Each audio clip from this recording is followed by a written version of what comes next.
cela dit, on vérifie parce que l'on reconnaît qu'on n'existe pas par soi-même. Alléluia. Amen. Quand tu gardes l'argent de quelqu'un, tu dépenses cet argent comme tu veux. Pourquoi? Et en plus, toi, tu devras rendre compte de la dépense de cet argent. Alléluia.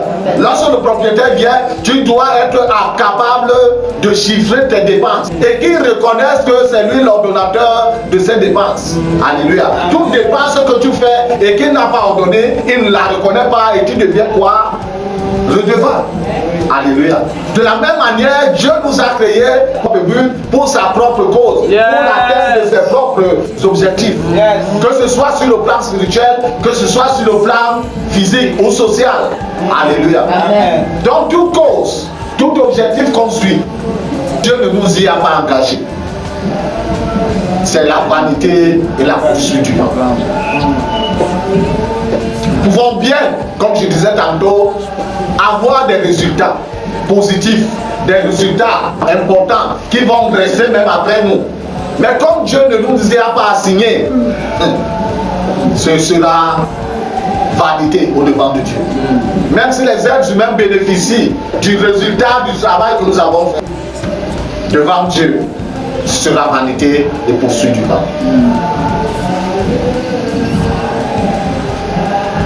Le roi Salomon écrit ce livre, ou alors l'un de ses recueils, c'était son repentir. S'étant détourné de Dieu, étant entré dans l'idolâtrie, le roi le plus sage qui a existé dans l'histoire d'Israël. Celle-ci,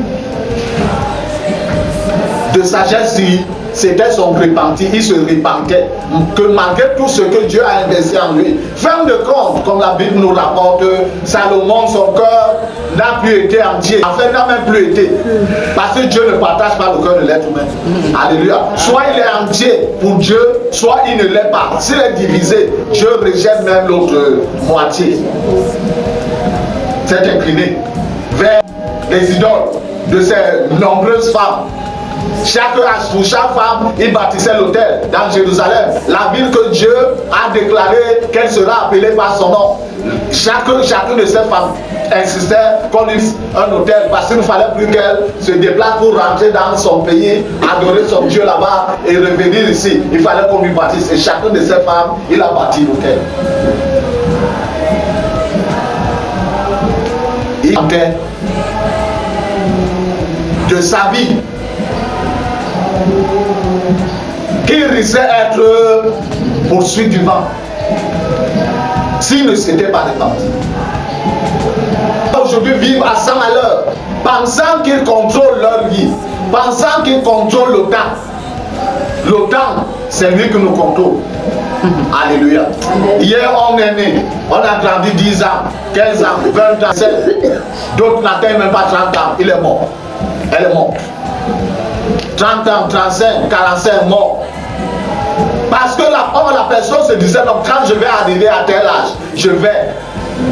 C'est un de souffle de vie en toi que tu dois prendre des décisions par rapport à ton éternité. Amen. Parce que tu ne maîtrises même pas le cours, la courte durée du temps qui t'est donné.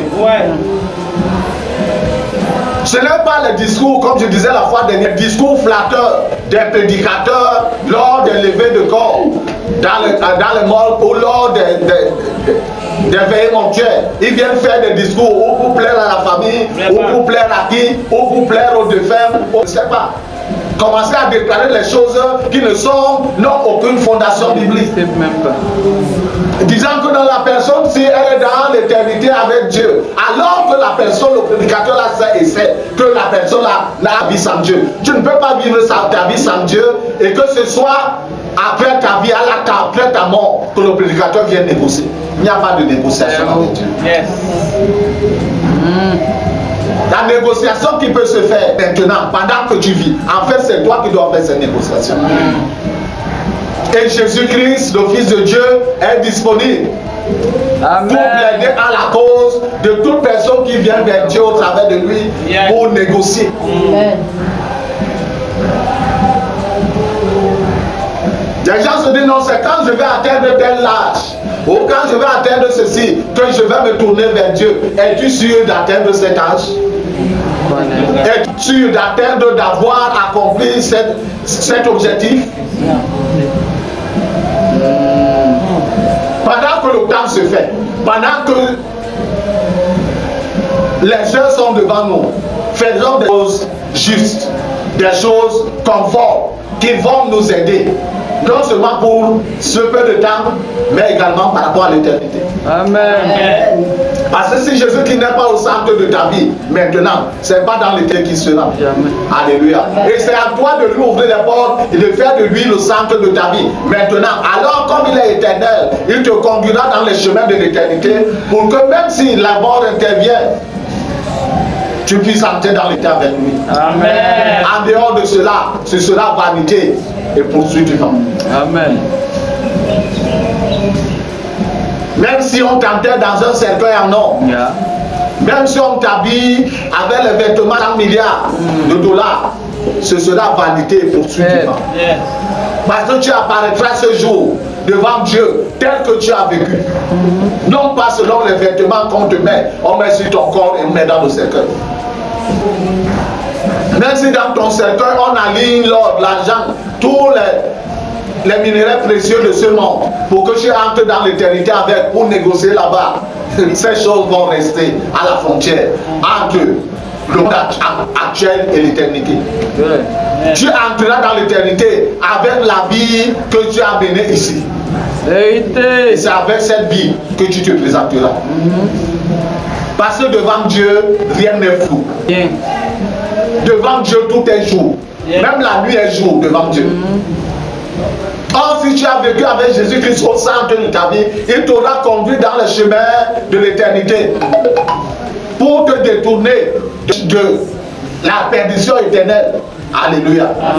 Lorsque tu entreras dans l'éternité, tu entreras changé par lui pour apparaître devant Dieu et être accueilli par lui. Amen. Sinon, ton existence aura été... Alléluia. Amen. Ce n'est pas juste un slogan comme les gens aiment répéter après les prédicateurs. Lors des veillées mortuaires, vanité de vanité, tout est vanité. À partir de ce jour, dès que tu entends ce message, ça réfléchit sur ta vie par rapport à l'éternité. Sinon, tu risqueras d'être grandement surpris et désagréablement surpris même. Que le Seigneur bénisse cette parole dans nos cœurs.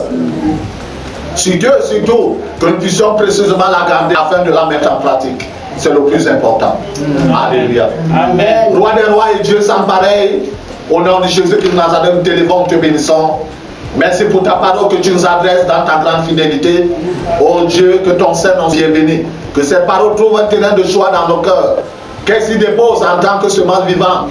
Oh Père éternel, qu'elle pousse, Seigneur Dieu racine, qu'elle gère, qu'elle croisse, atteigne la maturité et produise du fruit au sanctuaire par la gloire de ton Saint-Nom. Au nom de Jésus qui Nazareth. Je lève devant de toi, Père, cette personne à qui tu accorderas la grâce de croiser ce message vidéo, oh Dieu. Donne-lui également, Père éternel, la disponibilité du cœur, par ton esprit, d'écouter, Seigneur notre Dieu. Et que pendant qu'elle écoute, elle entende ta voix au travers de la mienne, qu'elle entende ton interpellation, Seigneur, et qu'elle se dispose, oh Dieu éternel, à arranger, Seigneur notre Dieu, notre roi, oh Père éternel, notre Dieu, sa vie, conformément à ta parole, à se préparer, Seigneur le Seigneur, par rapport à oh Dieu, au nom de Jésus qui Nazareth. Et pendant ces moments, Seigneur Dieu d'écoute, tel qu'elle sera disposée, Père éternel, et dans ta main de grâce dans sa vie. Oh Dieu, tout chantier contraire, à toi ton chantier, oh Dieu, de chantier, renverse tout au nom de Jésus qui Nazareth. Et commence une nouvelle œuvre, mon Père éternel, notre roi, selon ta grande fidélité, ta bonté, au nom de Jésus qui Nazareth. Une œuvre de guérison, là il y a besoin de guérison, au nom de Jésus qui Nazareth.